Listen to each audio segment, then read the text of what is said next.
Well, it's been a very, very busy week in terms of high school recruiting here in the state of Arizona. 31 players nabbing Division I offers in the last week or so, and we are here to help highlight some of those big-time offers. I'm Jordan Ham on the Recruiting Roundup, and I'm bringing in my good buddy Jason Jewell. And Jason, we're going to get started with some guys who picked up their first offers. We're going to start with defensive back from Red Mountain, Shaq Daniels.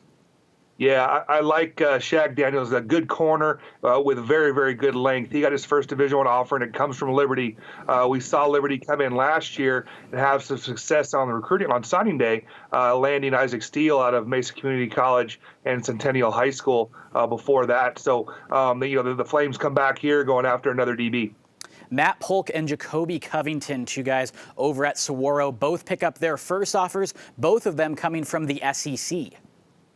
Yeah, big time offers. So Polk, well, actually, both these guys are 2020 as far as a graduating class. And Polk, big, long kid that doesn't have a ton of film right now, though. He's 6'2", 180 pounds, and got very good lineage. His brother Ray played at Colorado, and his older brother Nate, currently at Saguaro High School, has multiple big time offers. But he's a big, long, receiver DB, 6'2", 180 pounds, and just a youngster. I know Jason Mons over there at Saguaro is a big fan of his, and he gets that first offer, comes from Florida. And Covington got his first offer, comes from Tennessee. He's a player that transferred from Chandler High School, played significant minutes over there in the secondary for the Wolves in their state championship run last year, but transfers from Chandler over to Saguaro. Another kid, 6'2", 180 pounds, got solid film already, and gets that first offer coming from the Tennessee Volunteers. Alex Lyons over at Higley actually picks up his first two offers this past week.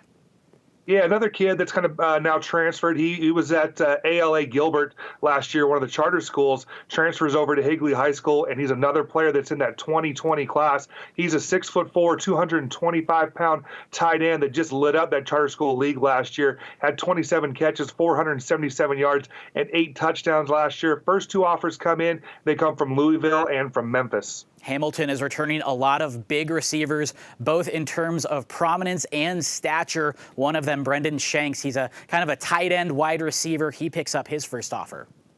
Yeah, it comes from Navy, a very smart kid. His dad coaches over there at Hamilton and also played college football himself. But then you look at the production last year for Shanks, a third of his catches went for scores. He had 29 catches, 599 yards, and 10 touchdowns last year. He's a guy that I think is on the verge of getting some Power 5 offers. I really like his film. If he can bulk up, I think he's going to be a Power 5 tight end. And Jacob Conover and Braden Liebrock, two of the top players in the state, two of the most recruited players in the entire state, just took an official visit to Arizona State, some of the first guys to get that official visit in the Herm Edwards era, so that's significant. But Jason, some rule changes in the NCAA also make this visit significant. Yeah, so last year when they added the early signing period in December, the new rule was going to be that kids could take their official visits to schools starting in April. So, Conover and Liebrock were the first two players in the state of Arizona to do that. They took their official visits to Arizona State this last weekend. Very smart move by the Sun Devils. Get those two kids and wine and dine them as early as you can.